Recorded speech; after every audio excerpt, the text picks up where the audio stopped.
Friends, will you pray with me? May the words of my mouth and the meditations of all our hearts be acceptable to you, O God, our rock and our Redeemer. Amen.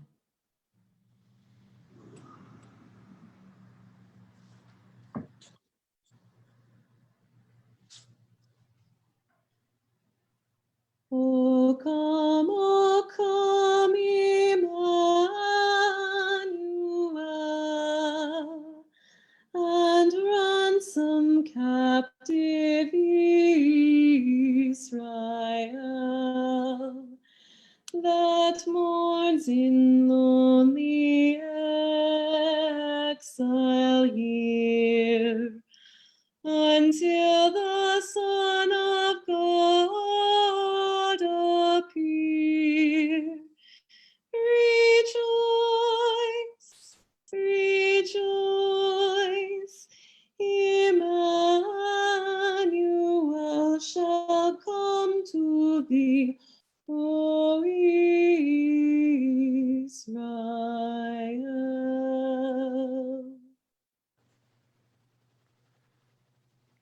I often say that Christmas is my favorite time of year, but that's not quite true. My favorite time of year is Advent. Christmas Day is magical, don't get me wrong, but what I really love are those 4 weeks leading up to it. This time of waiting, watching, hoping. The anticipation of Christmas is almost better than the day itself. We've just had a very different kind of Thanksgiving. Some of us were talking about it before worship this morning, and we're about to walk through a very different kind of Advent and Christmas. We're not going to be able to gather together and light candles and sing carols like we usually do. And even though we know in our hearts that it's absolutely the right thing to do, it still makes us sad. We still long for the traditions we know and the company that we miss. So in light of this, our worship team here at First Presbyterian Church has decided to spend Advent singing Christmas carols.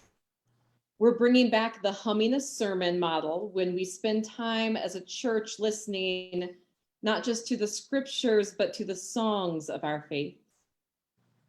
We will weather a Christmas season where we can't be together in person by singing the songs that set our hearts on fire.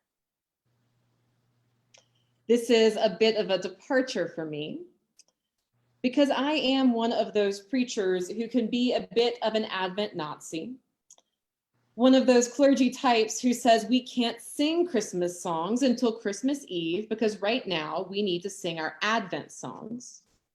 It's not time for joy to the world and hark the herald angels sing. No, it's time to sing everyone's favorite songs of the season, like People Look East and Prepare the Way, O Zion, and the eternal crowd pleaser, Let All Mortal Flesh Keep Silence. Am I right? Yeah, I know. We preachers can be insufferable parodies of ourselves. So this year we're singing Christmas carols, but we are starting with the best known and most loved of the Advent hymns. O come, Emmanuel.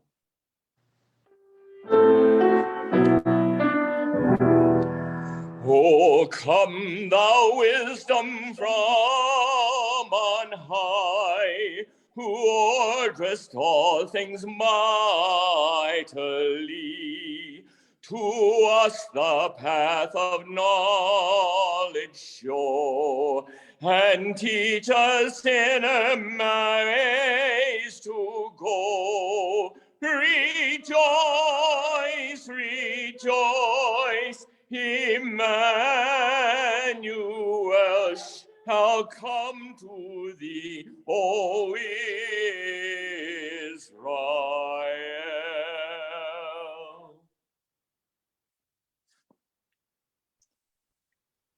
Both the words and the tune to O Come, Emmanuel are centuries old and steeped in tradition.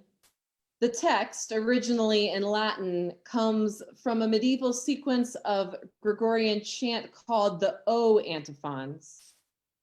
These verses were traditionally sung during the evening Vespers service on the last 7 days of the Advent season.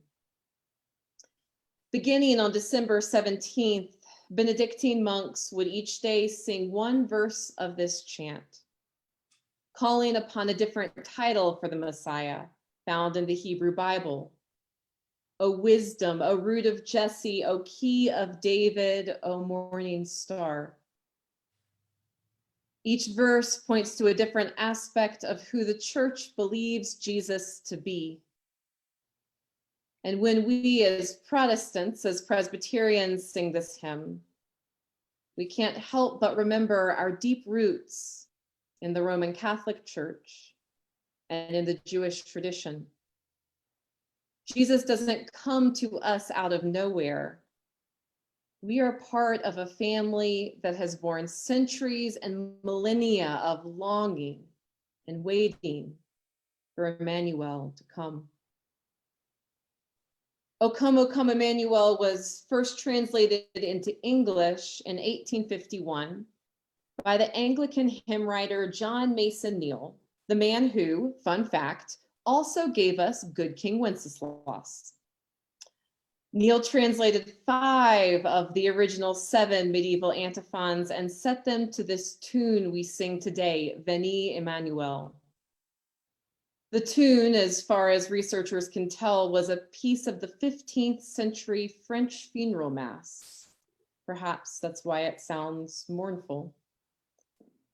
And then later in the early 20th century, a Presbyterian pastor in the United States, Henry Sloane Coffin, former moderator of the General Assembly, translated those 2 missing verses, O come thou dayspring, and O come desire of nations. And thus we have the English hymn that we sing today.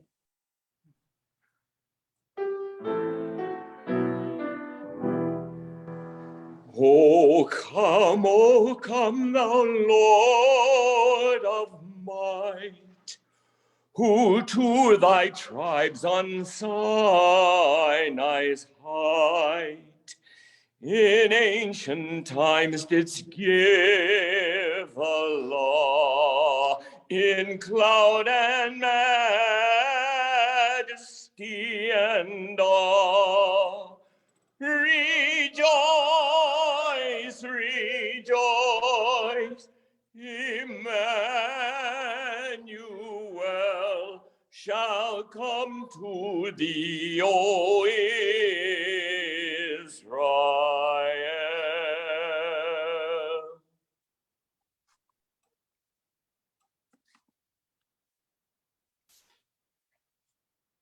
O come, Emmanuel is an Advent hymn through and through.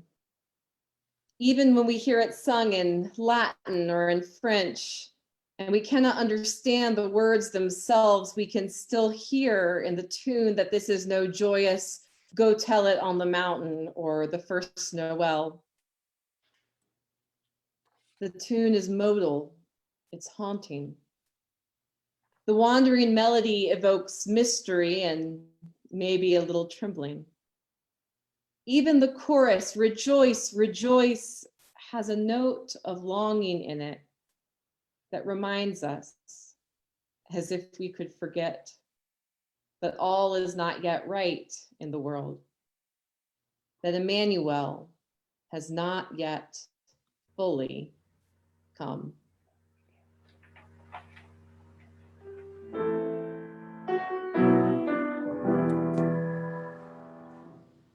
O come, thou root of Jesse, free thine own from Satan's tyranny. From depths of hell thy people save, and give them victory o'er the grave. rejoice, Emmanuel shall come to thee, O Israel.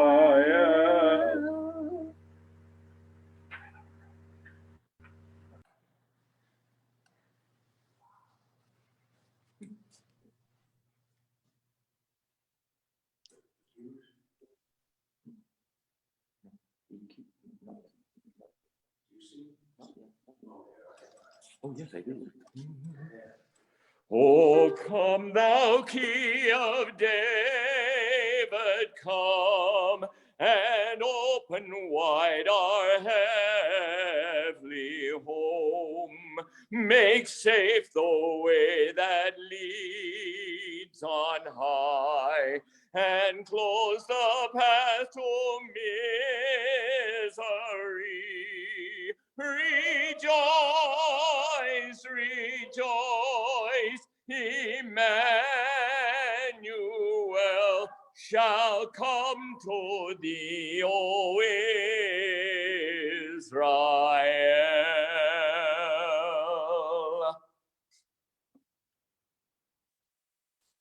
Perhaps this is why I love Advent so much, because it whispers of hope and anticipation, even as it holds room for sorrow and grief.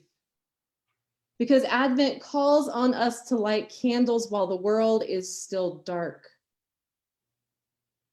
Advent calls us to proclaim freedom, even as we acknowledge that we are still captive. To sing of new life with haunting melodies that still mourn the sting of death. Advent juxtaposes hopeful texts like Isaiah 7. The young woman will conceive and bear a son, and he shall be called Emmanuel, which means God with us. With more desperate, pleading texts like Isaiah 65, oh, that you would tear open the heavens and come down.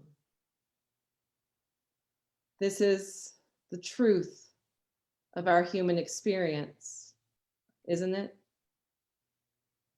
Overflowing joy, tearful yearning, and everything in between.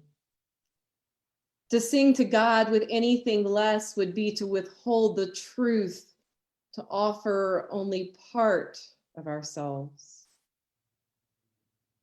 Advent offers us something that we need this year more than ever, which is a place to go with our melancholy and our rejoicing. During Advent, we get to sing about tidings of comfort and joy, and about lonely exile and death's dark shadow, because both are part of our relationship with God. Both are true, and that truth will set us free.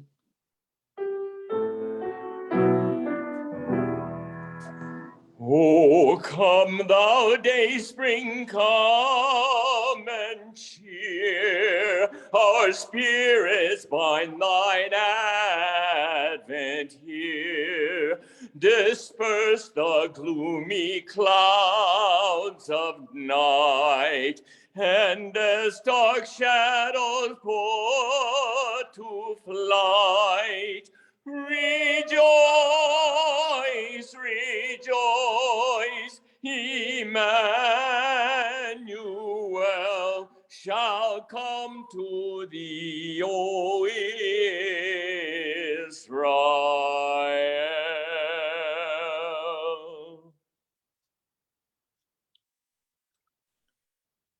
There's one more hidden gem in this song. Today we began with the verse, O come, Emmanuel. But that was actually the last of the great antiphons that the monks used to sing. The Emmanuel verse was reserved for the night of Christmas Eve. And with this final verse, antiphon number 7, Emmanuel, a riddle was revealed. a little secret hidden meeting within the song itself.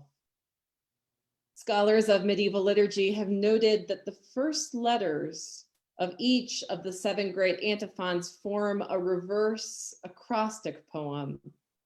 E for Emmanuel, R for Rex Gentium, O for Orion, C Clavis David, R Radix Jesse, A Adonai, S Sapientia. It spells out the Latin sentence ero cras, which translates to, I will be with you tomorrow. One last little promise on the night of Christmas Eve. Even this year, Advent is a season of joy. That joy may be exuberant or it may be sorrowful. It may sing and burst forth in cascading glorias, or it may whisper with the plaintive longings of medieval plainsong. Either way, the truth is the same. Either way, Emmanuel is coming. Either way, Jesus is born. Ero cras. I will be with you tomorrow. O come, desire of nations, bind, O peoples in one heart and mind. Bid in be strife and